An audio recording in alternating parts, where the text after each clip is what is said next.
Hello everyone, आज है 16 अक्टूबर और आज इस वीडियो में हम बात करेंगे आलोक इंडस्ट्रीज के बारे में। देखिए, आलोक इंडस्ट्रीज का जो शेयर है वो लगातार गिरावट दिखा रहा है। 17 रुपए पर पहुंच चुका है। पहले क्या था कि 18-19 पर एक सपोर्ट नजर आता था कि जब भी वहां पर आया था एक बाउंस बैक दिखाया था इसने, लेकिन अब ये वो भी लेवल तोड़ चुका है। एक उम्मीद थी इनके क्वार्टरली रिजल्ट से जो कल आए हैं, लेकिन क्वार्टरली रिजल्ट्स भी अच्छे नहीं आए हैं।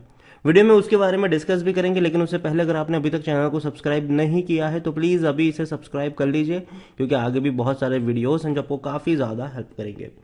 तो आलोक इंडस्ट्री 17 रुपए का शेयर एक महीने में देखो तो लगातार टूट रहा है। 13% से भी ज़्यादा की गिरावट है। लगातार ये नीचे की तरफ गया है और इवन आप कह सकते हो कि एक साल का जो सबसे बड़ा लो है वो अभी बन चुका है।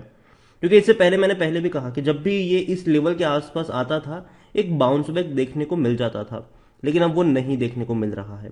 5 साल की अगर हम बात करेंगे तो देखो, कोविड के बाद एक बहुत बड़ी रफ्तार भी आई थी, लेकिन उसके बाद लंबे समय तक कंसोलिडेट कर रहा था।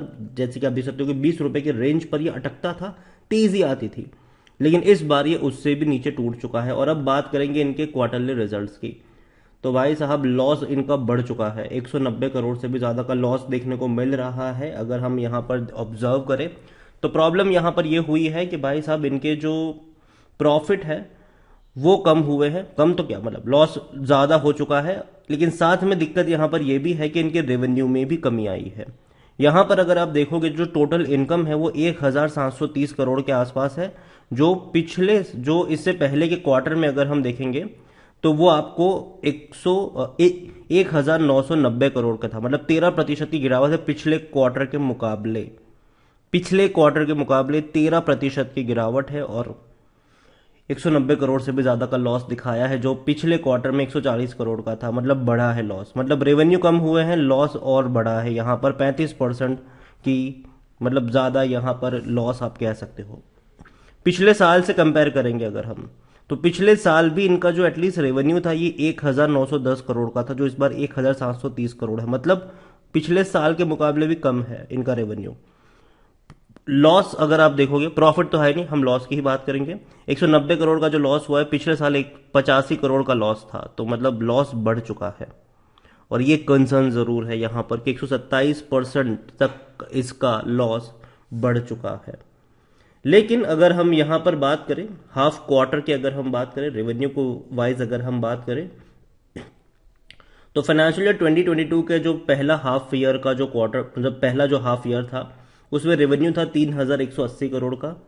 इस बार रेवेन्यू बढ़कर 3721 करोड़ का है। मतलब 17% का ग्रोथ है यहाँ पर, तो ये एक अच्छी बात है। लेकिन प्रॉफिट नहीं है, लॉस है, हैवी लॉस है। अगर आप देखें तो 2023 के पहले ही, मतलब फाइनेंशियल ईयर 2023 के पहले 2 क्वार्टर में मिलाकर इनका जो लॉस है वो 333 करोड़ हो चुका है। तो लॉसेस बड़े हैं, ये एक नेगेटिव पॉइंट जरूर है। मतलब रिजल्ट्स अच्छे तो नहीं ही है, पहली चीज। मिड कैप शेयर है ये, 8515 करोड़ का इसका मार्केट कैप है। वॉल्यूम्स अगर आप देखो तो 20 लाख के आसपास हमें इसके वॉल्यूम्स देखने को मिल रहे हैं। इतना ही नहीं, अगर आप रिजल्ट्स भी देखें तो जैसे कि मैंने कहा अच्छे नहीं है।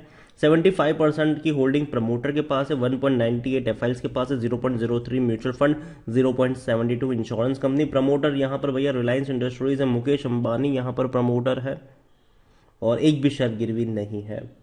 देखिए, टर्न अराउंड हो सकता है ये, लेकिन बीच में लगा था कि हो जाएगा टर्न अराउंड, क्योंकि इनके लॉसेस कम होना शुरू हो चुके थे और लग रहा था कि शायद अब ये प्रॉफिटेबल हो जाएंगे, लेकिन एकदम से अब लॉस बढ़ चुका है इनका। यहां पर अगर आप देखो तो 38% लोग according to Moneycontrol user कह रहे कि बेचो, 62% लोग कह रहे खरीदो। यहां पर अगर आप नजर भी करेंगे तो भाई साहब कंपनी के रेवेन्यू लगातार टूट रहे थे, लेकिन अच्छी खासी तेजी आई थी रेवेन्यू में। अभी भी अगर आप देखो तो फाइनेंशियल 2023 के 2 ही क्वार्टर में 3700 करोड़ का रेवेन्यू है, जो कि 2019, 20 और 21 के मुकाबले कई गुना बेहतर है। लेकिन हमें यह भी समझना होगा कि 2019, 20 और 21 में एक पैनी स्टॉक था, ये एक पैनी स्टॉक था।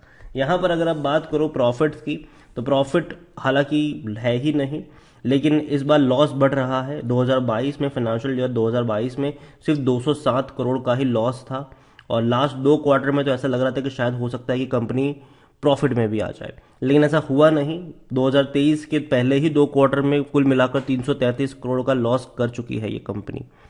अगर इसी रफ्तार से आगे बढ़ते रहे, लॉस इनका बढ़ता रहा, तो हो सकता है कि 700 करोड़ का भी लॉस आपको देखने को मिल जाए पूरे फाइनेंशियल ईयर 2023 में, जो कि एक नेगेटिव पॉइंट रहेगा। लेकिन फिर भी मैं मानता हूं कि देखो, आलोक इंडस्ट्रीज अगर सस्ता होता है, नीचे की तरफ टूटता है, तो खरीदारी के मौके बनेंगे। अभी मौके नहीं है, अभी मौके नहीं है।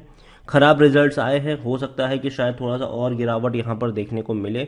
लेकिन अगर यहां से ये आपको 15 रुपए के नीचे ज्यादा अगर नजर आता है, तो हो सकता है कि वहां पर एक सपोर्ट मिल जाए कहीं पर, क्योंकि देखो ये कंपनी बर्बाद होने वाली नहीं है, कंपनी बर्बाद होने वाली कतई नहीं है।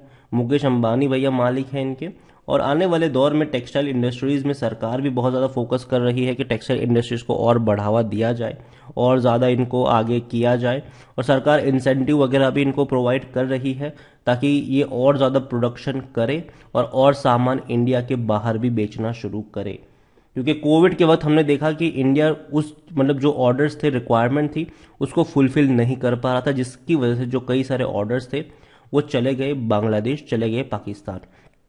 लेकिन अब वो गलती इंडिया नहीं करना चाहता है, और इसीलिए सरकार ने भी पहले से काफ़ी बड़ा प्रावधान किया है। 15,000 करोड़ रुपए का इन्होंने पूरा का पूरा पैकेज अनाउंस किया है टेक्सटाइल इंडस्ट्रीज के लिए। और हो सकता है कि आने वाले दौर में अगर आलोक इंडस्ट्रीज में चीज़ें टर्न अराउंड होती नजर आए, प्रोडक्शन बढ़ता नजर आए, रेवेन्यू बढ़ते नजर आए, तो शायद इनके लिए भी चीज़ें बेहतर हो सकती है। लेकिन अगेन मैं कहूँगा कि सब कुछ बहुत ही रिस्की यहाँ पर ज़रूर है। आलोक इंडस्ट्री को इतना फंडामेंटली स्ट्रॉन्ग शेयर नहीं है कि आप एक बहुत बड़ा निवेश करके बैठ जाए और ये एक्सपेक्ट करें कि भाई साहब आपका पैसा 2 गुना हो जाएगा, 3 गुना हो जाएगा।